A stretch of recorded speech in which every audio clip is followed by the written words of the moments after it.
மாறாத இயேசுவின் நாமத்தில் உங்கள் யாவருக்கும் என் அன்பின் வாழ்த்துக்கள். இந்த நாளில கூட தேவ சமூகத்துல வரும்படி கர்த்தர் நமக்கு ஒரு பெரிய கிருபை கொடுத்தார். அல்லேலூயா. நீங்க நம்ம தேவ சமூகத்துல இருக்கிறோம்னா அது கர்த்தருடைய கிருபை. ஆமென். ஸ்தோத்திரம். எத்தனை சந்தர்ப்பங்கள் சூழ்நிலைகள் மாறும் பொழுது சின்னத்துல வர முடியாத போது இட்ஸ் ஓகே. நான் முடிந்த அளவுக்கு எவ்வளோ அதாவது எந்த ரீசனும் சொல்லாதபடிக்கு ஒரு அளவுக்கு நம்ம கலந்து கொள்ள முடியுதா அது வரைக்கும் கர்த்தருக்கு நன்றி. அதற்காக பிரயாசப்படுவோம், அதற்காக செவிங்க. ஸ்தோத்திரம்.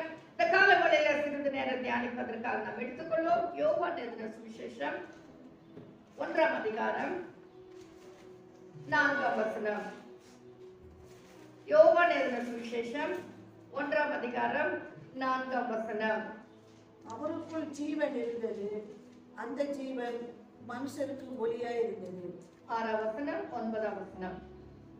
தேவனால் அனுப்பப்பட்ட ஒரு மனுஷன் இல்லை, 5ஆம் வசனம். சாரி, 5ஆம் அந்த வசனம். ஒளி இருளிலே பிரகாசிக்கிறது, இருளானது அதை பற்றிக் கொள்ளவில்லை. 9ஆம் வசனம். உலகத்திலே வந்த எந்த மனுஷனையும் பிரகாசிக்கிற ஒளியே அந்த மெய்யான ஒளி. ஆமென். ஸ்தோத்திரம். ஹல்லேலூயா. அவருக்குள் ஜீவன் இருந்தது, அந்த ஜீவன் மனுஷருக்கு ஒளியா இருந்தது என்று சொல்லி ஒளியை குறித்துதான் வாசிக்கிறோம்.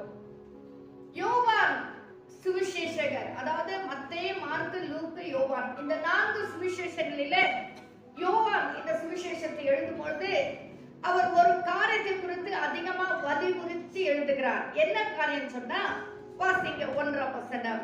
ஆதியிலே வார்த்தை இருந்தது, அந்த வார்த்தை தேவனிடத்தில் இருந்தது, அந்த வார்த்தை தேவனாய் இருந்தது. இந்த ஆரம்பிக்கும் போதே அவர் எப்படி ஆரம்பிக்கிறார்னா வார்த்தைங்கிறதான ஒரு பதத்தை வைத்து ஆரம்பிக்கிறார். வேற சுவிசேஷங்களை வாசிக்கும் போது வேறு விதமா இருக்கும். ஆனா இந்த யோவான் மட்டும் நீங்க இந்த யோவான் புத்தகத்தை நீங்க முழுமையா நீங்க வாசிக்கும் பொழுது அதிகமா சொல்லப்படுறது ஒரு வார்த்தை, ஒளி, இது அதிகமா இந்த சுவிசேஷத்துல நம்ம வாசிக்கிறோம். சோ யோவான் அந்த வார்த்தை குறித்து அதிகமா ஸ்ட்ரெஸ் பண்ணி பேசுகிறத குறித்து நம்ம பார்க்க முடியும். அதாவது ஸ்தோத்திரம், வார்த்தை, ஆதியிலே வார்த்தை இருந்தது, அந்த வார்த்தை தேவனிடத்தில் இருந்தது, அந்த வார்த்தை தேவனாய் இருந்தது. ஆமென். வார்த்தை வார்த்தை வார்த்தை. ஹல்லேலூயா. அந்த வார்த்தை மாமிசமாகி, யார் அந்த வார்த்தை? நம்முடைய ஆண்டவராகிய இயேசு கிறிஸ்து. 1ஆம் அதிகாரம் 14ஆம் வசனத்துல வாசிக்கிறோம் இல்லைங்களா? அந்த வார்த்தை மாமிசமாகி கிருபையினாலும் சத்தியத்தினாலும் நிறைந்தவராய் நமக்குள்ளே வாசம் பண்ணினார். நமக்குள்ளே வாசம் பண்ணினவர் யார்? நம்முடைய ஆண்டவராகிய இயேசு கிறிஸ்து. அப்ப யோவான் எழுதும்போது அந்த வார்த்தை வார்த்தை வார்த்தை என்று சொல்லுகிறதெல்லாம் ஆண்டவராகிய இயேசு கிறிஸ்துவை குறித்து சொல்லுகிறார். ஆதியிலே வார்த்தை இருந்தது. நமக்கு எல்லாருக்கும் தெரியும், திருத்துவத்தில் ஒருவர் தான் நம்முடைய ஆண்டவராகிய கர்த்தர், பிதா, குமாரன், பரிசுத்த ஆவியானவர். அப்போ வார்த்தை இருந்தது. அவர் the pre-existing God. அவர் ஆதியிலே இருந்தார். அவர் யாரும் உண்டாக்கவில்லை. ஆமென். அவர் இருந்தார்.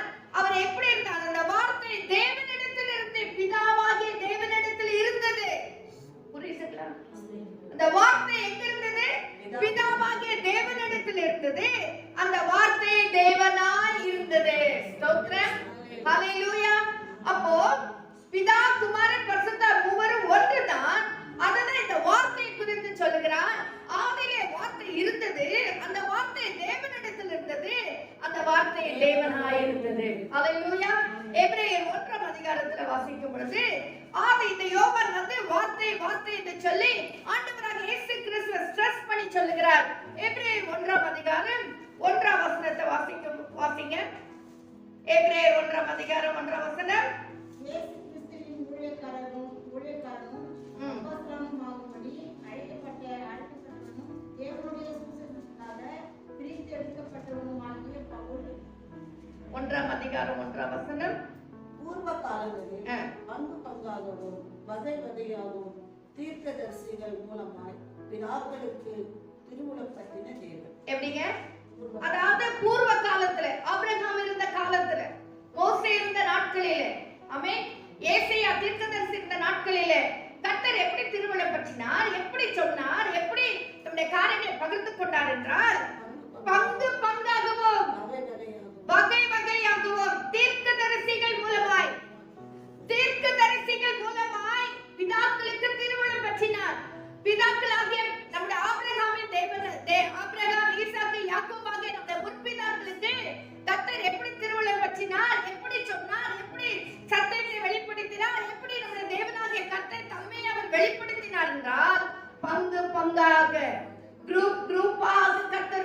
வெளிப்படுத்தினார். ஹalleluya.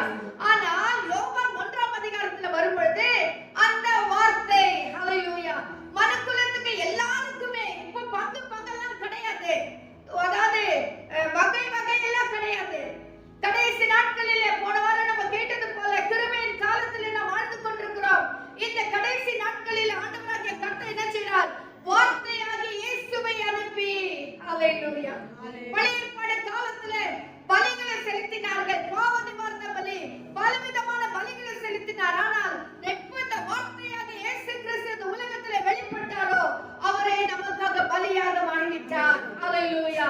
ஏதேன் தோட்டத்திலே ஆதாமும் ஏவாளும் பாவம் செய்த பொழுது கர்த்தர் அவர்களுக்கு ஒரு ஆட்டை வெட்டி அதனுடைய தோலை எடுத்து விழுந்து வஸ்திரமாய் போட்டார். ஆனா இன்றைக்கு உலகத்திலே வார்த்தையாக தேவனாகிய கர்த்தர் வெளிப்பட்ட பொழுது தம்மையே நமக்காக பலியாக ஒப்பு கொடுத்தார். கல்வாரி சிலுவையிலே கொல்கத்தா மலையிலே நமக்காக தம்முடைய ஜீவனை அவர் கொடுத்து விட்டார். ஹalleluya. நமக்காக அடிக்கப்பட்ட ஆட்டுக்குட்டி அவர்தான் வார்த்தை. ஹalleluya. ஹalleluya. ஒரு மனுஷன் தன் உள்ளத்துல இருக்கிறதையும் தன் மனசுல இருக்கிறதையும் எப்படி வெளிப்படுத்துவான் சொல்லுங்க? வார்த்தையினால் வெளிப்படுத்துவான்.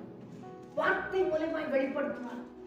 தேவனாகிய கர்த்தர் கூட வார்த்தை மூலமாக பிதாவாக தேவனுடைய உள்ளத்தையும், பிதா நம்மை குறித்து என்ன நினைக்கிறார், பிதாவானவர் நம்மை குறித்ததான சித்தம் என்ன என்பதையும் வார்த்தை மூலமா வெளிப்படுத்துகிறார். யார் அந்த வார்த்தை? நம்முடைய ஆண்டவராகிய கர்த்தர் இயேசு கிறிஸ்து மூலமாக, வார்த்தையாகிய இயேசுவின் மூலமாக நம்ம பிதாவானவர் நம்ம என்ன சித்தம் வைத்திருக்கிறார் என்பதை வெளிப்படுத்துகிறார். ஆமென். புரியுதுங்களா? ஹalleluya. ஸ்தோத்திரம். இங்க யோவான் எழுதும்போது அவர் 3 விதமான காரியங்களை குறித்து எழுதுகிறார். ஒன்று, இந்த வார்த்தை, அதாவது இந்த வார்த்தையுடைய குணாதிசயம் என்னன்னா, முதலாவது பிதாவோடு ஐக்கியப்பட்டிருக்கிறதை பார்க்கிறோம். ஹalleluya. அந்த வார்த்தை எப்படி இருந்ததா? பிதாவோடு இருந்தது. யோவான் 1ஆம் அதிகாரம் 1ஆம் வசனம், ஆதியில வார்த்தை இருந்தது, அந்த வார்த்தை தேவனிடத்தில் இருந்தது. ஹalleluya. அந்த வார்த்தை தேவனுக்கு, அதாவது he is a pre-existing God. அவர் முன்னதாகவே இருந்தவராகவே இருக்கிறதான கர்த்தர். அவரை குறித்து சொல்றார். இரண்டாவது பார்க்கும்போது உலகத்திலே ஒப்பிட்டு பேசுகிறார். ஆமென். முதலாவது பிதா, இரண்டாவது உலகத்தை குறித்து ரிலேஷன்ஷிப் with the world. உலகத்துல எப்படி அவருக்கு ஒரு ஐக்கியம் வந்துச்சுன்னா, அவர் தான் இந்த உலகத்தை சிருஷ்டித்தவர், அவர் தான் சிருஷ்டிகர்த்தாவா இருக்கிறார். அது மட்டுமல்ல, சிருஷ்டித்து அப்படியே விட்டு விடாதபடி இன்றைக்கு உலகத்தை அவர் காத்துக் கொண்டிருக்கிறார். He sustains. Hallelujah. அதை தக்க வைத்துக் கொண்டிருக்கிறார். உலகம் நாசம் ஆயிடக்கூடாது, ஏன்னா உலகம் பிசாசின் கையில கொடுக்கப்பட்டிருக்கு. பட் இருந்தாலும் தேவனாகிய கர்த்தர் இந்த உலகத்தையும் சூரியனும் சந்திரனும் எல்லா ஆகாயக்குள்ள மண்டலம் எல்லாவற்றையும் அவர் தம்முடைய கைப்பிடியில வைத்துக் கொண்டு அவர் ஆண்டு கொண்டு இருக்கிறார். ஹalleluya. மூன்றாவது பார்க்கும் பொழுது அவர் மனுக்குலத்தோடு கூட எப்படி அவர் ரிலேட் ஆகிறாருன்னு சொன்னா, the word became flesh. அந்த வார்த்தை மாமிசமாக மாறிவிட்டது. பிதா, உலகம், மனுஷன், இந்த மூன்று காரியத்திலும் தேவனாகிய கர்த்தராகிய இந்த வார்த்தை எவ்வளவு அழகாக இடைப்படுகிறது என்று பாருங்கள். இப்போ வாசிங்க. வாசித்தான யோவான் 1ஆம் அதிகாரம் 4ஆம் வசனத்துல என்ன வாசித்தோம்? அவருக்குள் ஜீவன் இருந்தது. யாருக்குள்? வார்த்தையாகிய இயேசுவுக்குள் ஜீவன் இருந்தது. வார்த்தையாகிய இயேசுவுக்குள் ஜீவன் இருந்தது. ஆமென். அந்த ஜீவன் மனுஷனுக்கு ஒளியாக இருந்தது. ஆமென். அந்த ஜீவன் மனுஷனுக்கு ஒளியா இருந்தது. அவர் ஒரு சாதாரணமானவராக இல்ல. ஹalleluya. என்னமோ மற்றவர்களை போல நான் இந்த உலகத்துல பிறந்தேன் நான் அல்ல. இந்த உலகத்துல வந்ததானே மாமிசமாக மாறினதானே இயேசுவுக்குள் ஜீவன் இருந்தது. ஆமென். அந்த ஜீவன் எப்படிப்பட்டது என்றால் பரிபூர்ணமான ஜீவன். யோவான் 10ஆம் அதிகாரம் 10ஆம் வசனத்துல வாசிக்கிறோம். யோவான் 10ஆம் அதிகாரம் 10ஆம் வசனத்துல, திருடன் திருடவும் கொல்லவும் அழிவுமே வருகிறான் என்று வேறொன்றுக்கும் வரார். நானோ அவைகளுக்கு ஜீவன் உண்டாயிருக்கவும் அந்த ஜீவன் பரிபூர்ணப்படவும் வந்தேன். ஹalleluya. சாதாரணமான ஒரு ஜீவன் அல்ல, அது பரிபூர்ணமான ஜீவன். ஹalleluya. ஹalleluya. ஏதோ கொஞ்சம் ஜீவனை கொடுத்து குற்றவராய் விட்டு போகிற ஜீவன் அல்ல நம்முடைய ஆண்டவராகிய ஜீவன்.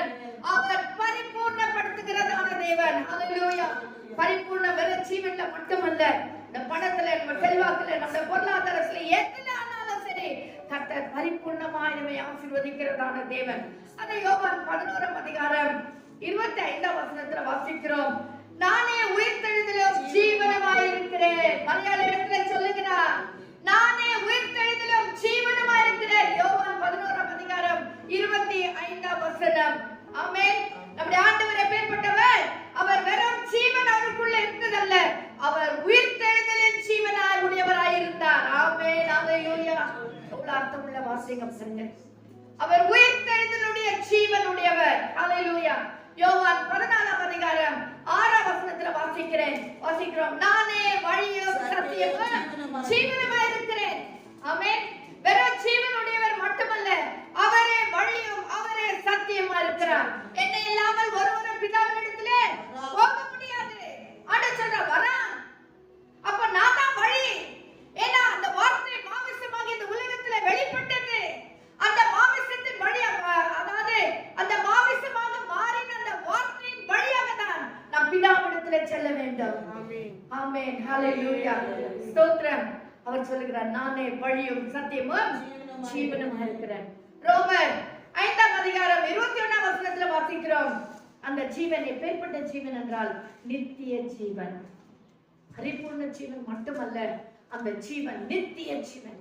நித்திய காலமாய் ஹalleluya பிதாவோடு வாழக்கூடிய பரலோகத்திலே நம்முடைய ஆண்டவராகிய மணவாளனாகிய இயேசு கிறிஸ்துவோடு வாழக்கூடிய தக்கதான ஒரு நித்தியமான ஜீவனை கொடுக்கிறவர் தான் நம்முடைய ஜீவன். அந்த ஜீவன் தான் அவருக்குள்ள இருந்தது. ஆமென். அவருக்குள் ஜீவன் இருந்தது என்று பார்க்கிறோம் பாருங்க. அந்த ஜீவன் தாங்க. ஹalleluya. அடுத்து 1 யோவான் 5ஆம் அதிகாரம் 12ஆம் வசனம். குமாரனை உடையவன் ஜீவனை உடையவன். குமாரனை உடையவன் ஜீவனை உடையவன். குமாரனாகிய இயேசு கிறிஸ்து நமக்குள்ள இருப்பார் என்று சொன்னால் நமக்குள்ள ஜீவன் இருக்கும். ஆமென். ஆமென். நம்மெல்லாம் மரித்தவர்கள் அல்ல, தூற்றுவராய் விடப்பட்டவர்கள் அல்ல. அந்த ஜீவனை உடையவர்களாய் நாம் காணப்படுகிறோம். நமக்குள்ளே ஜீவன் இருக்கிறது. நம்முடைய ஜெபத்துக்கு ஒரு ஜீவன் இருக்கிறது.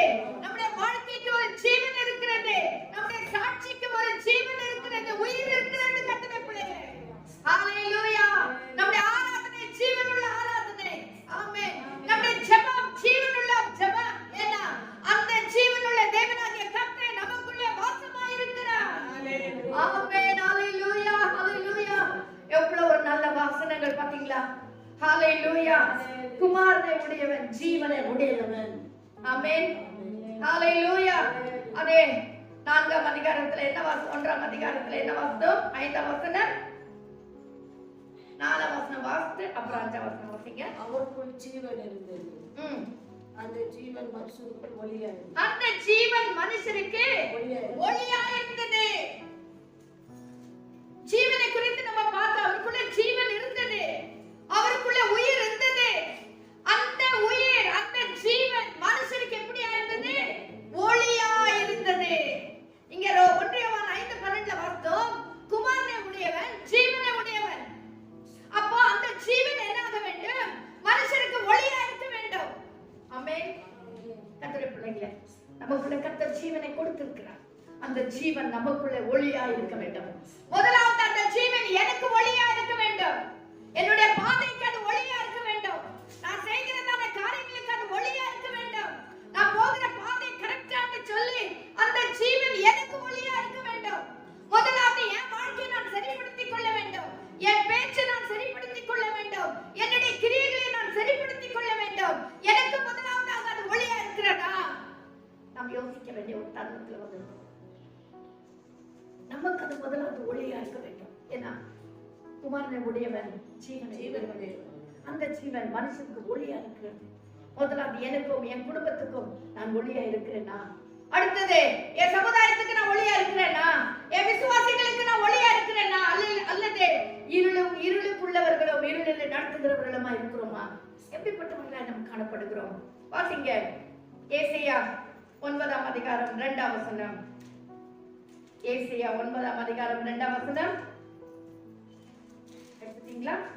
ஏசாயா 9ஆம் அதிகாரம் 2ஆம் வசனம். இதை இயேசு கிறிஸ்துவின் பிறப்பை குறித்து சொன்னதான நடக்கிற ஜனங்கள் பெரிய வெளிச்சத்தை கண்டார்கள். மரண இருளின் தேசத்தில் குடியிருக்கிறவர்களின் மேல் வெளிச்சம் பிரகாசித்தது. 6ஆம் வசனத்துல வாசிக்கிற, நமக்கு ஒரு பாலகன் பிறந்தார், நமக்கு ஒரு குமாரன் கொடுக்கப்பட்டார், கர்த்தத்துவம் ஒரு தோளின் மேல் இருக்கு சொன்னார் இல்லைங்களா? அந்த குமாரனாகிய இயேசு கிறிஸ்து இந்த உலகத்துல வந்த பொழுது இருளில் இருக்கிற ஜனங்கள் பெரிய வெளிச்சத்தை கண்டார்கள். அல்லேலூயா. பெரிய வெளிச்சத்தை கண்டார்கள். அவர்கள் எங்க இருந்தாங்க? இருளில் இருந்தாங்க. ஆனா இயேசு கிறிஸ்து வந்த பொழுதோ ஒரு வெளிச்சத்தை கண்டார்கள். அல்லேலூயா. கண்டார்கள். மரண இருளின் தேசத்தில் குடியிருக்கிறவர்களின் மேல் வெளிச்சம் பிரகாசித்தது. நம்மள எங்க இருந்தோம்? மரண இருளின் தேசத்துல இருந்தோம். இந்த உலகம் எப்பேற்பட்ட தேசம்? மரண இருளில் இருக்கிறதான ஒரு தேசம். இந்த தேசத்தில் இருக்கிற ஜனங்கள் பெரிய வெளிச்சத்தை கண்டார்கள். ஹல்லேலூயா, ஹல்லேலூயா. இன்னைக்கு அதே குமாரனை உடையவராகிய நம்போம். ஆண்டவர் சொல்றார், குமாரனை உடையவன் ஜீவனை உடையவன். அந்த ஜீவன் வெளிச்சமா இருக்க வேண்டும். ஹல்லேலூயா. இப்போ வாசிங்க யோவான். சரி, யோவான் 8ஆம் அதிகாரம் 12ஆம் வசனம் வாசிங்க. யோவான் 8ஆம் அதிகாரம் 12ஆம் வசனம்.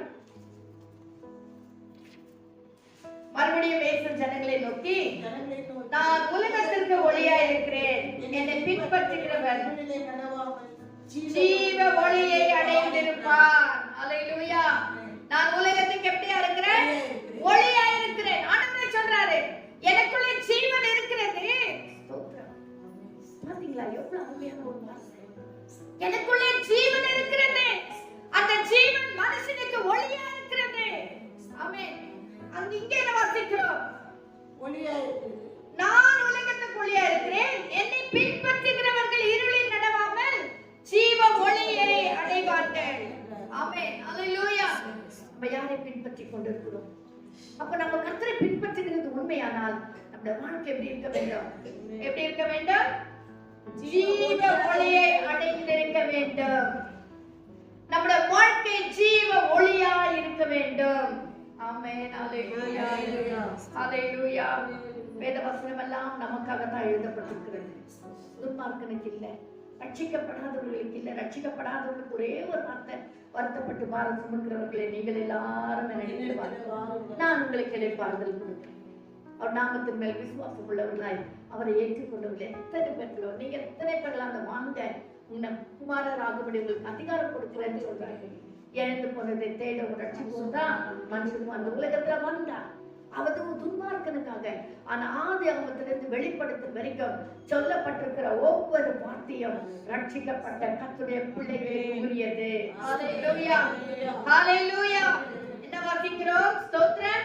என்னை பின்பற்றுகிறவர்கள் இருளில் நடவாமல், என்னை பின்பற்றுகிறவர்கள் வார்த்தையாக இயேசுவை, ஜீவனை உடையதான இயேசுவை, ஹல்லேலூயா, ஜீவ ஒளியா இருக்கிறதான இயேசுவை பின்பற்றுகிற நாம் ஒவ்வொருவரும் எப்படி இருக்க வேண்டும்? இருளில் நடக்கக்கூடாது. இருளில் நடவாமல் ஜீவ ஒளியை அடைந்திருப்பான். ஹல்லேலூயா. கர்த்தருடைய பிள்ளைகள் எல்லாம் பாருங்க, ஒவ்வொரு வசனத்துல எவ்வளவு ஆழமான கருத்து அடங்கியிருக்கு. ஆமென். ஸ்தோத்திரம். வாசிங்க யோவான் 12ஆம் அதிகாரம். யோவான் 12ஆம் அதிகாரம் 35 36 வசனம். 35 36. அதற்கு இயேசு, இன்னும் கொஞ்ச காலம் ஒளி உங்களிடத்தில் இருக்கும், இருளில் நீங்கள் அகப்படாதபடிக்கு ஒளி உங்களிடத்தில் இருக்கையில் நடவுங்கள். இருளில் நடக்கிறவன் தான் போகிற இடம் இன்னதென்று அறியாதிருக்கிறான். அவன் வைத்துக் கொள்ளுங்கள். ஸ்தோத்திரம். இயேசு என்ன சொல்றாரு? இன்னும் கொஞ்ச காலம் ஒளி உங்களிடத்தில் இருக்கும். யார் அந்த ஒளி? ஆண்டவராகிய இயேசு கிறிஸ்து. அவர் சொல்லுகிறார், நான் எனக்குள் ஜீவன் இருக்கிறது, அந்த ஜீவன் மனுஷனுக்கு ஒளியா இருக்கிறது. நானே உலகத்துக்கு ஒளியா இருக்கிறேன், நானே வழியும் சத்தியமும் ஜீவனுமா இருக்கிறேன். அல்லேலூயா. அப்ப இதெல்லாம் சொல்லிட்டு இங்க என்னன்றாரு? இன்னும் கொஞ்ச காலம் இந்த ஒளி உங்களிடத்தில் இருக்கும். பாத்தீங்களா? இந்த கடைசி காலம், அதாவது சிலுவையில அறைய போறதுக்கு அந்த கிட்ட வர்ற நேரத்துல ஆண்டவர் சொல்றாரு, கொஞ்ச காலம் ஒளி உங்களிடத்தில் இருக்கும். இன்னும் கொஞ்ச காலம் தான் இந்த ஒளியாகிய நான் உங்களோடு கூட இருப்பேன், உங்களிடத்தில் இருப்பேன். அல்லேலூயா. இருளில் நீங்கள் அடக்கப்படாதபடிக்கு ஒளி உங்களோடு இருக்கையில் நடுவுங்கள். ஒளி எப்படின்னா வாசிக்கிறோம், உங்களோடு இருக்கையில் நடுவுங்கள். ஒளி எப்பவுமே உங்ககிட்ட இருக்காது. கொஞ்ச காலம் தான் உங்களோடு கூட இருக்கும். நான் இருப்பேன், இன்னும் கொஞ்ச காலத்துல நான் எடுத்துக்கொள்ளப்படுவேன், நான் சிலுவையில் அறைவேன், 3ஆம் நாள் உயிர்த்தெழுந்து 40வது நாள் என்ன செய்வேன், பிதாவின் இடத்துல நான் போயிடுவேன். ஆனா அப்படினால உங்களோடு இருக்கையில இருளில் அகப்படாத படிக்க. ஆமென். உங்களோடு ஒளி இருக்கிற வரைக்கும் இருளில் நீங்கள் அகப்படாத படிக்க நடுவுங்கள். ஆமென். இருளில் அகப்படாத படிக்க நீங்கள் நடுவுங்கள் அப்படின்னு என்ன அர்த்தம்? நான் உங்களோடு கூட இருக்கும் பொழுது இருளில சிக்கிக் கொள்ளாத படிக்கு, பாவத்துல சிக்கிக் கொள்ளாத படிக்கு, கோபம், வைராக்கியம், வஞ்சகம், வைராக்கியம் எல்லாத்தையும் நீங்க வச்சுன்னு இருளுக்குரிய காரியங்களில சிக்கிக் கொள்ளாத படிக்கு நீங்க என்ன செய்யணும்? நடுவுங்கள். ஆமென். நடுவுங்கள். இருளில் நடக்கிறவன் நான் போகிற இடம் என்னதென்று அறியான். இருளில் இருக்கிறவனுக்கு யாருக்காவது தெரியுமா நான் எந்த இடத்துல போறேன்னு சொல்லிட்டு? தெரியாது. அதனால இயேசுவானவர் உங்களோடு இருக்கும் பொழுது, இயேசுவானுடைய பிரசன்னம் நம்மோடு இருக்கும் பொழுது, இயேசுவானுடைய மகிமை நம்மோடு கூட இருக்கும் பொழுது, இயேசுவானுடைய கிருபையின் காலம் நம்ம கிட்ட இருக்கும் பொழுது இருளில நடக்காதபடிக்கு ஒளியில நடந்து கொள்வோம். அது விட வேண்டிய காரியங்களை விட்டு தேவ பிரசன்னத்துல வந்து விடுவோம். ஹல்லேலூயா. 36ஆம் வசனம், ஒளி உங்களோடு இருக்கையில் நீங்கள் ஒளியின் பிள்ளைகளாய் இருக்கும்படிக்கு ஒளியினிடத்தில் இருங்கள் என்றார். பாருங்க என்ன அழகா சொல்றாரு பாருங்க. ஒளி உங்களோடு இருக்கையில், ஒளியாகிய நான் உங்களோடு இருக்கையில் நீங்கள் ஒளியின் பிள்ளைகளாய் இருக்கும்படிக்கு, நீங்கள் ஒளியின் பிள்ளைகளா, அதாவது ஒளியாகிய என்னுடைய பிள்ளைகளா நீங்க இருக்கும்படிக்கு ஒளியினிடத்தில் விசுவாசமா இருங்க, என்ன நம்பி இருங்க. ஒளியாகிய என்னிடத்தில் விசுவாசமா இருங்க. 14ஆம் அதிகாரத்துல வாசித்தோம் இல்லைங்களா? பிதாவின் இடத்துல விசுவாசமா இருங்க, என்னிடத்துல விசுவாசமா இருங்க. என்ன நான் போய் பரலோகத்துக்கு போய் உங்களுக்காக ஒரு இடத்தை வாசஸ்தலத்தை ஆயத்தம் பண்ணுகிறேன்னு சொன்னார் பாருங்க. அதான் இங்க சொல்றாரு, என்னிடத்தில் விசுவாசமா இருங்க. இவைகளை இயேசு சொல்லி அவர்களை விட்டு மறைந்தார். கடைசியாக சொல்லி அவர் மறைந்து விட்டார். இந்த கடைசி வார்த்தைக்கு உள்ள அர்த்தம் இருக்கு பாத்தீங்களா? ஹல்லேலூயா. நான் ரொம்ப நாள் உங்ககிட்ட இருக்க மாட்டேன், நான் இருக்கும்போது என்னை நம்புங்க, என்னை பற்றி கொள்ளுங்க, என்னை விசுவாசிங்க, என் அண்டை வாங்க, என்னை நெருங்கி வாங்க. ஹல்லேலூயா. அப்புறம் ஏன் நான் இருக்க மாட்டேன், ரொம்ப நாள் அங்க இருக்க மாட்டேன் அப்படி சொல்லியே மறைந்துட்டார். ஆமென். அப்படி சொல்லியே மறைந்து விட்டார். அருமையான கர்த்தருடைய பிள்ளையே, அந்த கடைசி காலத்துல கிருபை நாட்களிலே தேவன் நம்மோடு இருக்கும் பொழுதே அவரை நாம் அதிகமாய் பற்றி கொள்வோம். ஹல்லேலூயா. இப்போ வாசிங்க மத்தேயு 5ஆம் அதிகாரம் 14ஆம் வசனம். மத்தேயு 5ஆம் அதிகாரம் 14ஆம் வசனம்.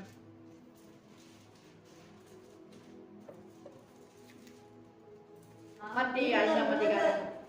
உலகத்திற்கு வெளிச்சமாய் இருக்கிறீர்கள், மலையின் மேல் இருக்கிற பட்டணம் மறைந்திருக்க மாட்டாது. கண்ணாடி பார்த்துட்டோமா? கஷ்டப்படுறேன். ஸ்தோத்திரம். ஆமென். ஹல்லேலூயா. வசனத்துல என்ன வாசிக்கிறோம்? உலகத்துக்கு நீங்கள் உலகத்துக்கு வெளிச்சமாய் இருக்கிறீர்கள், நீங்கள் உலகத்துக்கு வெளிச்சமாய் இருக்கிறீர்கள். ஆமென்.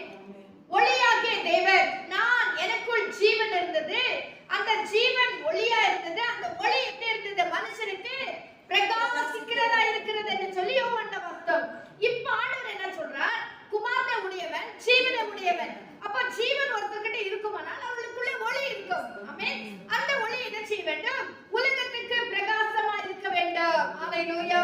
அதான் இங்க சொல்றாரு, நீங்கள் உலகத்துக்கு ஒளியாய் இருக்கிறீர்கள். ஏன்னா ஒளியாகிய இயேசுவை உடையவர்களாய் நாம் காணப்படுகிறோம். ஆமென். ஹல்லேலூயா. நமக்குள்ளே இயேசுவானவர் வாழ்ந்து கொண்டிருக்கிறார், நமக்குள்ளே இயேசு ஜீவித்துக் கொண்டிருக்கிறார். ஹல்லேலூயா. ஜீவ ஒளியாகிய இயேசு நமக்குள்ளே இருக்கிறபடினால் நாம் உலகத்துக்கு வெளிச்சமா இருக்க வேண்டும், உலகத்துக்கு ஒளியா இருக்க வேண்டும் என்று சொல்லி ஆண்டவர் விரும்புகிறார். இருளின் காரியங்களை எல்லாம் ஒதுக்கிவிட்டு, அந்த காலத்தின் கிரியைகள் எல்லாம் ஒதுக்கிவிட்டு, இன்னும் கூட வஞ்சகம் கீழே அந்த வசனங்கள் எல்லாம் வாசிக்க போறோம். எல்லாவற்றையும் ஒழித்து விட்டு ஒளியாகிய இயேசுவுக்கு நாம் சாட்சிகளாக நற்கண்டவராக விளங்கணும் சொல்லிட்டு ஆண்டவர் விரும்புகிறார். ஹல்லேலூயா. ரோமன் 13ஆம் அதிகாரம் அதே வசனம் ஒரு நிமிஷம். மத்தேயு 5:16 கூட வாசிங்க. இவ்விதமாய் மனுஷர் உங்கள் நற்கிரியைகளை கண்டு பரலோகத்தில் இருக்கிற உங்கள் பிதாவை மகிமைப்படுத்தும்படி உங்கள் வெளிச்சம் அவர்கள் முன்பாக பிரகாசிக்க கடவுது. ஒளி நமக்குள்ளே இருக்குதுன்னு சொல்லி நம்ம சின்ன பத்தாது. அந்த ஒளி என்ன செய்ய வேண்டும்? மனுஷனுக்கு முன்பதாக பிரகாசிக்க வேண்டும். அதுக்கு முன்னால் ஆண்டு சொல்றார், விளக்கை கொளுத்தி மரக்காலால் மூடி வைக்காமல் விளக்கு தண்டின் மேல் வைப்பார்கள். விளக்கு இருக்குன்னு சொல்லிட்டு அதை விளக்க வச்சுட்டு ஒரு மரக்கால் போட்டு மூடி விட்டா அது யாருக்கு பிரயோஜனம்? யாருக்கும் பிரயோஜனம் இல்ல. அதனால அவங்க என்ன செய்வாங்கன்னா விளக்கு தண்டின் மேல் வைப்பார்கள். ஆமென். கேண்டில் ஸ்டாண்ட்ல வச்சாதான் அந்த கேண்டில் ஏறி அந்த ரூம் முழுதுமா வெளிச்சமா இருக்கும். ஆமென். ஆண்டு சொல்றார், உனக்குள்ள வெளிச்சம் இருக்கிறது உண்மைதான், ஆனா நீ நிறைய நேரத்துல மரக்கால போட்டு மூடி வச்சிட்டு இருக்கிற. ஹalleluya. ஆமென். ஹalleluya. ஹalleluya. அப்பப்ப நம்ம என்ன செய்யணும்? அந்த விளக்கை சீர்படுத்த வேண்டும், சரிப்படுத்த வேண்டும். அதுதான் உபவாச ஜெபம், அதுதான் காத்திருப்பு கூட்டம். அதுக்குதான் நம்முடைய விளக்கு தண்டை நாம் விளக்கை சரிப்படுத்திக் கொள்கிறோம். என்ன எங்க கம்மியாயிட்டு இருக்குது, எங்க ஜெபம் கம்மியாயிட்டு இருக்குது, எங்க நம்முடைய ஆவிக்குரிய பரிசுத்தம் குறைஞ்சு போயிட்டு இருக்குது என்று சொல்லி நம்மை நிதானித்து நாம் சரிப்படுத்தி மீண்டுமாக அந்த விளக்கு தண்டின் மேல் உட்கார வைக்கத்தக்கதான ஒரு விளக்காக நாம் மாற்றிக் கொள்ள வேண்டும். அப்போ நான் மற்றவர்களுக்கு அது பிரகாசமா இருக்க முடியும். ஹalleluya. எதுக்காக சொன்னா வைப்பார்கள், அப்பொழுது அது வீட்டில் உள்ள யாவருக்கும் வெளிச்சம் கொடுக்கும். ஹalleluya. விளக்கு தண்டின் மேல் வைத்தாதான் எல்லாருக்கும் அது வெளிச்சத்தை கொடுக்கும். இல்லைன்னா அது யாருக்குமே பிரயோஜனம் இல்லாத ஒரு பாத்திரமாக மாறிவிடும். ஆமென். ஹalleluya. வாசிங்க ரோமர் 13ஆம் அதிகாரம் 11ஆம் வசனம். ரோமர் 13ஆம் அதிகாரம் 11ஆம் வசனம். எழுந்திருக்க வேலையாய் நாம் காலத்தை அறிந்தவர்களாய் இப்படி நடக்க வேண்டும். ஆமென். என்ன சொல்றாருங்க? நான் 11ஆம் வசனத்துல நித்திரையை விட்டு எழுந்திருக்கத்தக்க வேலையாயிற்று என்று நாம் காலத்தை அறிந்தவர்களாய். ஆமென். இப்படி நடக்க வேண்டும். வெளிச்சம் நமக்குள்ள இருக்கே, நமக்குள்ள இயேசுவானவர் இருக்கிறாரே, அந்த ஜீவன் நமக்குள்ள இருக்கே, குமாரனை உடையவன் ஜீவனை உடையவன் என்று சொல்லி ஆண்டவர் சொல்லி இருக்காரு. அப்ப அப்படிப்பட்டவர்கள் நாம் என்ன செய்ய வேண்டுமா? நித்திரை விட்டு எழுந்திருக்கத்தக்க வேலையாயிற்று என்று அறிந்து. ஆமென். ஹalleluya. முதலாவது நாம் என்ன அறிந்து கொள்ள வேண்டும்? நித்திரை விட்டு எழுந்திருக்க வேலை ஆயிற்று என்று நாம் அறிந்து கொள்ள வேண்டும். இன்னும் கேர்லெஸ்ஸா இருந்தது, இன்னும் பரவாயில்ல, இன்னைக்கு சர்ச்சுக்கு போலனா பரவாயில்ல, இன்னைக்கு ஜாப் பண்ணலனா பரவாயில்ல, இது பரவாயில்ல, அது பரவாயில்ல சொல்லி காலத்தை நாம் தள்ளி விட்டு கொண்டு இருந்தால் என்ன நடக்குமா? இப்படி நாம் காலத்தை அறிந்தவர்களா இப்படி நடக்க வேண்டும். நாம் விசுவாசிகள் ஆன போது ரட்சிப்பு சமீபமா இருந்ததை பார்க்கிறோம். இப்பொழுது அது நமக்கு அதிக சமீபமா இருக்கிறது. ஏன் இப்படி சொல்றாருன்னா, நித்திரை விட்டு எழுந்திருக்க வேலையாச்சு இந்த காலத்தை அறியணும்னு ஏன் சொல்றாருன்னா, ரட்சிப்பு எப்போ சமீபமா இருந்துச்சோ அதை காட்டில இப்ப ரட்சிப்பு அதி சீக்கிரமா இருக்குது, அதி சமீபமா இருக்கிறது. அப்படின்றால் அது 2ஆம் வருகை சொல்லப்படுகிறது. இந்த 2ஆம் வருகை அதே சீக்கிரம். போன வாரத்துல வாசல் இல்லைங்களா, எங்க நிக்கிறார் ஆண்டவர்? வாசல்ல நிக்கிறார். ஆராதனையில பார்த்தோம் இல்லைங்களா, வாசல்ல நிக்கிறார். அப்போ அவர் அங்க இல்ல, இப்ப வந்துட்டாரு, வாசல் கிட்ட நிக்கிறாரு. வாசல்ல இருக்கிற ஒருத்தர் உள்ள வரதுக்கு எவ்வளவு நேரம் ஆகும்? யோசனை பண்ணி பாருங்க. அவர் கண்ணி மேற்பொழுதுல வந்து விடுவார். ஆமென். கண்ணை சிமிட்ற நேரத்துக்குள்ள அவர் வந்து விடுவார். அவ்வளவு கிட்ட நம்ம ரட்சிப்பு சமீபமாயிட்டு இருக்கு. கர்த்தருடைய வருகை அதே சீக்கிரமா இருக்கிறது, அவ்வளவு சமீபமாயிட்டு இருக்கிறபடினால் நாம் என்ன செய்ய வேண்டுமா? இரவு சென்று போயிட்டு பகல் சமீபமாயிற்று. ஆகையால் அந்த காலத்தின் கிரியைகளை நாம் தள்ளிவிட்டு, இரவு சென்று போயிற்று, பகல் சமீபமாயிற்று. கர்த்தருடைய வருகை, தேவனாகிய கர்த்தர் எப்போ இந்த உலகத்துல வந்து உலகத்துக்கு மனுஷனுக்கு ஒளியாய் மாறினாரோ இரவு சென்று போயிற்று, பகல் சமீபமாயிற்று. இப்ப ரட்சிப்பு சமீபமாயிற்று, கர்த்தருடைய வருகை சமீபமாயிற்று. ஆனபடினால் என்ன செய்யணுமா? நாம் அந்த காலத்தின் கிரியைகளை தள்ளிவிட்டு ஒளியின் ஆயுதங்களை தரித்துக் கொள்ள கடவோம். ஹalleluya. ஹalleluya. ஸ்தோத்திரம். களியாட்டும் வெறியும் வேசித்தனமும் காம விகாரமும் வாக்குவாதமும் பொறாமையும் உள்ளவர்களாய் நடவாமல் பகலிலே நடக்கிறவர்களை போல. அப்படின்னா என்ன அர்த்தம்? சீராய் நடக்க. அப்படின்னா என்ன அர்த்தம்? இங்க பகலில நடக்கிறவர்களை போல சீராய் நடக்க கடவும். அப்படின்னா பகலில நடக்கிறவர்கள் களியாட்டு இருக்காது, வெறி இருக்காது, வேசித்தனமும் இருக்காது, காம விகாரமும் இருக்காது, வாக்குவாதமும் பொறாமையும் இருக்காது. அவங்க அதெல்லாம் யாருடைய கிரியைகள்னா இருளில் இருக்கிறவர்களுடைய கிரியைகள். அப்ப பகலில நடக்கிறவர்களை போல நம்ம என்ன எப்படி நடக்கணுமா? சீராய் நடக்க கடவோம், சீராய் நடக்க கடவோம். துரிச்சைகளுக்கு இடமாக உங்கள் உடலை பேணாமல் இருந்து கர்த்தராகிய இயேசு கிறிஸ்துவை தரித்துக் கொள்ளுங்கள். ஹல்லேலூயா. யாரு? ஜீவனை உடையவர்கள். ஜீவனை குமாரனை உடையவன், ஜீவனை உடையவன். அந்த ஜீவனை உடையவன் என்ன செய்ய வேண்டும்? இயேசு கிறிஸ்துவை தரித்துக் கொள்ள வேண்டும். துரிச்சைகள், காம விகாரம், வேசித்தனம், விக்கிரகாரம் எல்லாவற்றையும் ஒழித்து விட்டு பகலிலே நடக்கிறவர்களை போல நாம் சீராய் நடக்க வேண்டும். 2 கொரிந்தியர் 4ஆம் அதிகாரம் 4ஆம் வசனத்தை வாசிங்க. 2 கொரிந்தியர் 4ஆம் அதிகாரம் 4ஆம் வசனம். 2 கொரிந்தியர் 4ஆம் அதிகாரம் 4ஆம் வசனம். தேவனுடைய சாயலா இருக்கிற இயேசு கிறிஸ்துவின் மகிமையான சுவிசேஷத்தின் ஒளி அவிசுவாசிகளாகிய அவர்களுக்கு பிரகாசமாய் இராதபடிக்கு தேவனானவர் அவர்களுடைய கண்களை குருடாக்கி போட்டிருக்கிறார். இந்த சுவிசேஷத்தின் ஒளி அவர்களுக்கு வராதபடி இந்த உலகத்தின் அதிபதியாகிய பிசாசானவன் என்ன செய்திருக்கிறான்? அவருடைய கண்களை குருடாக்கி இருக்கிறான். அப்படின்னா என்ன அர்த்தம்? ரட்சிக்கப்படாதவர்கள் குருட்டாட்டமா இருக்கிறாங்க. அப்ப ரட்சிக்கப்பட்டவர்கள் எவ்வளவு உஷாரா இருக்கும்? ரட்சிக்கப்பட்டவர்கள், வெளிச்சத்துல நடக்கிறவர்கள், அபிஷேகம் பண்ணப்பட்டவர்கள், கர்த்தரால் கண்கள் திறக்கப்பட்டவர்கள். நாம் குருடானவர்கள் அல்ல, குருட்டாட்டம் உள்ளவர்கள் அல்ல. நாம் கர்த்தருடைய பிள்ளைகள். தேவனுடைய ஆவி நமக்குள்ளே வாசமா இருக்கிறது. ஆனபடினாலே நாம் என்ன செய்ய வேண்டும்? விட வேண்டிய காரியங்களை விட வேண்டும். எபேசியர் 5ஆம் அதிகாரம் 8ஆம் வசனம். எபேசியர் 5ஆம் அதிகாரம் 8ஆம் வசனம். ஹalleluya. ஸ்தோத்திரம், ஸ்தோத்திரம். எபேசியர் 5ஆம் அதிகாரம் 8ஆம் வசனம். முற்காலத்தில் நீங்கள் அந்தகாரமாய் இருந்தீர்கள், இப்பொழுதோ கர்த்தருக்குள் வெளிச்சமாய் இருக்கிறீர்கள். வெளிச்சத்தின் பிள்ளைகளாய் நடந்து கொள்ளுங்கள். முற்காலத்திலே நாம் எப்படி இருந்தோம்? அந்தகாரத்தின் பிள்ளைகளாய் இருந்தோம். ஆமா, அப்படிதான் இருந்தோம். ஆனா இப்பொழுதோ வெளிச்சத்தின் பிள்ளைகளாய் இருக்கிறீர்கள்.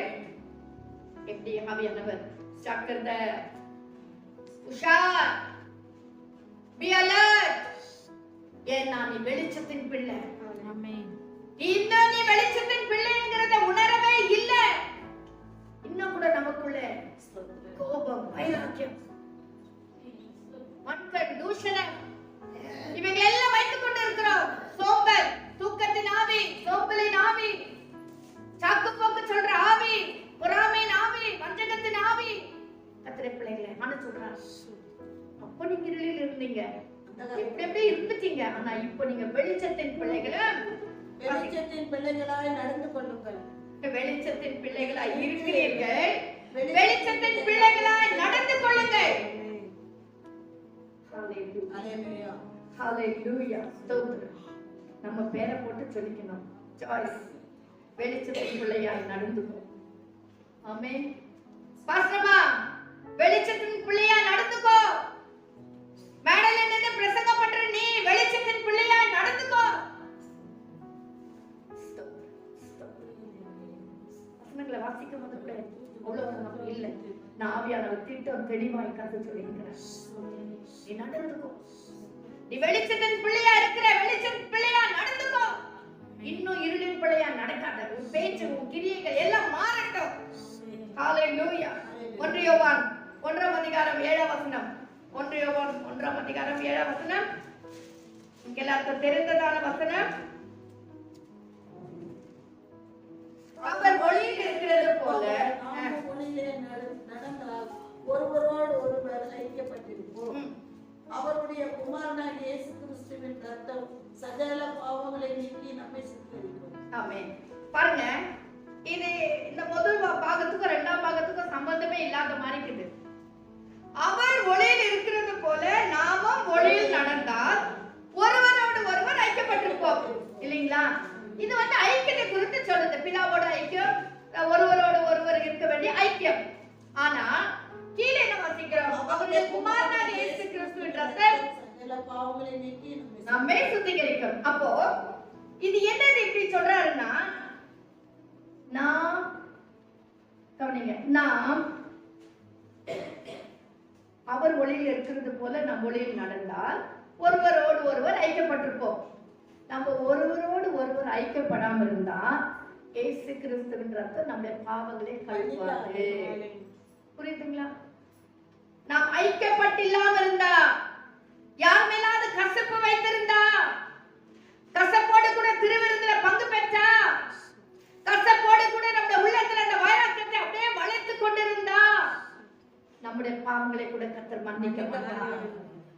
இயேசு கிறிஸ்துவின் ரத்தம் சகல பாவங்களை நீக்கி சுத்திகரிக்கிறது உண்மை.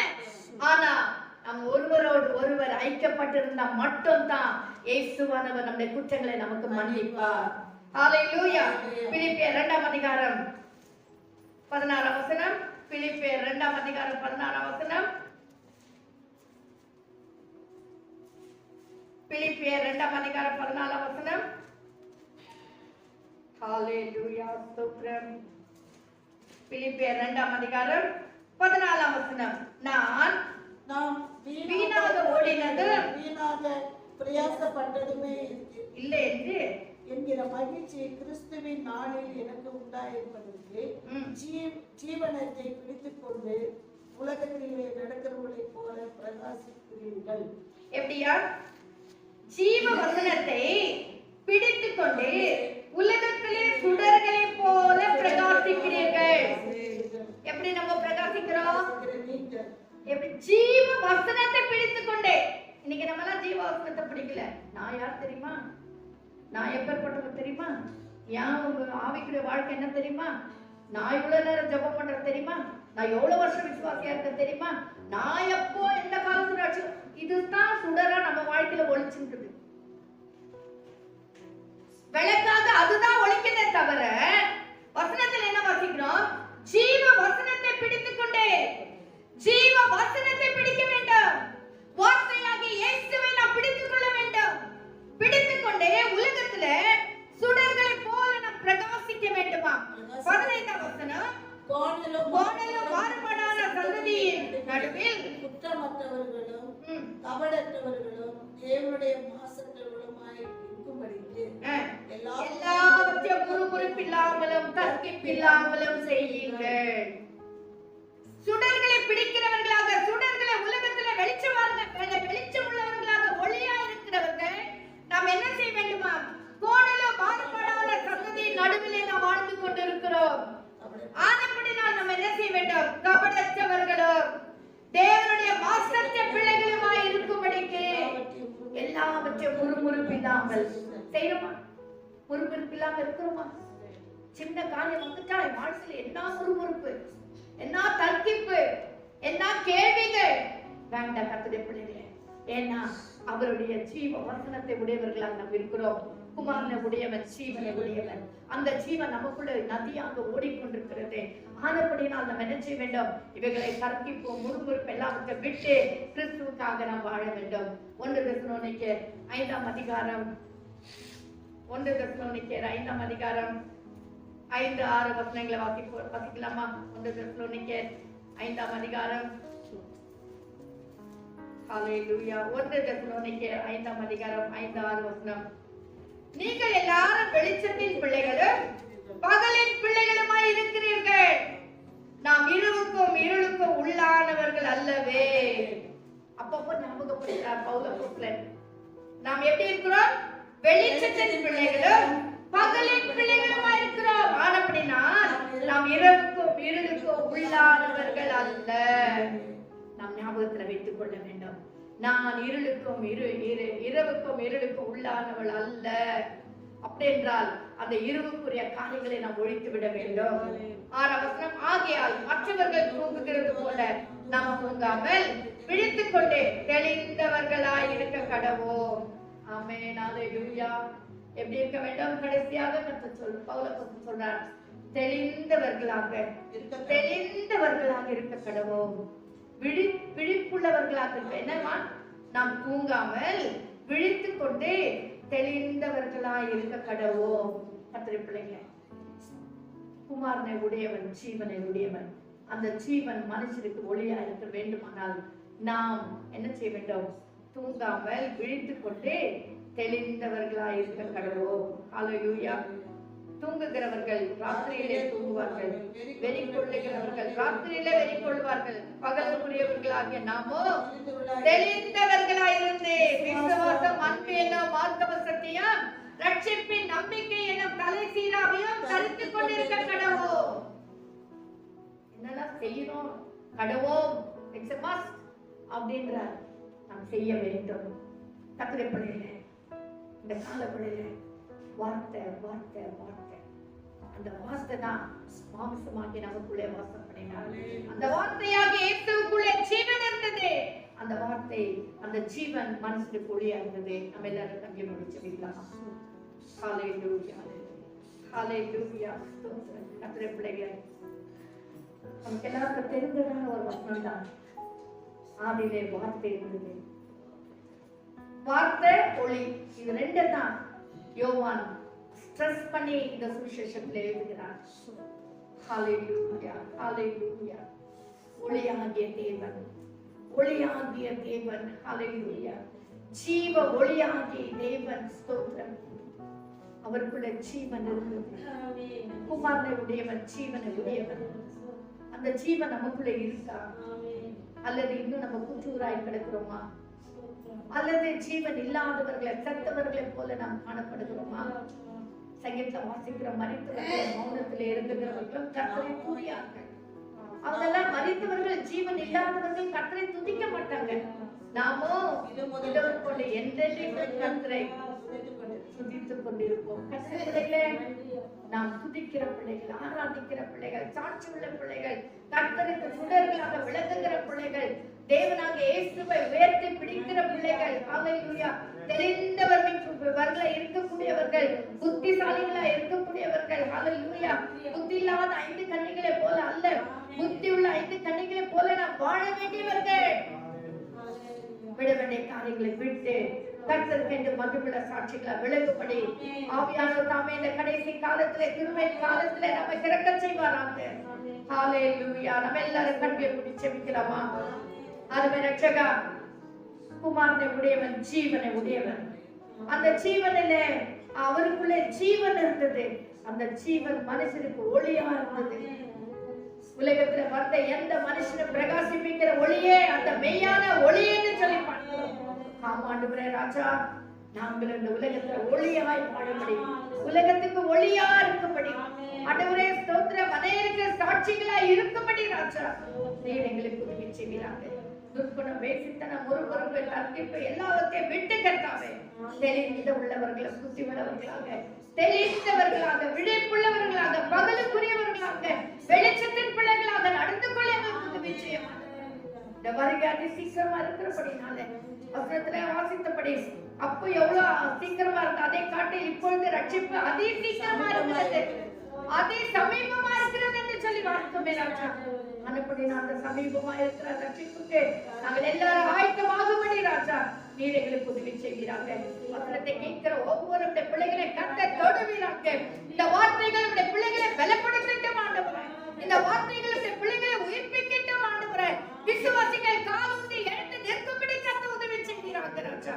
ஏனோ தானே நாட்களில் தங்கள் கிறிஸ்தவ வாழ்க்கை வாழாதபடிக்கு உயிருள்ள பிள்ளைகளாக, சாட்சியுள்ள பிள்ளைகளாக, கிறிஸ்துவுக்கென்று எழுதுகிற பிள்ளைகளாக, ஹல்லேலூயா, ஒவ்வொருடைய உள்ளங்களை அனல் மூட்டி எறிய மாட்டவரே நீர் ஆசீர்வதித்து நம்மை நடத்தும் காத்துக்கொள்ளும்.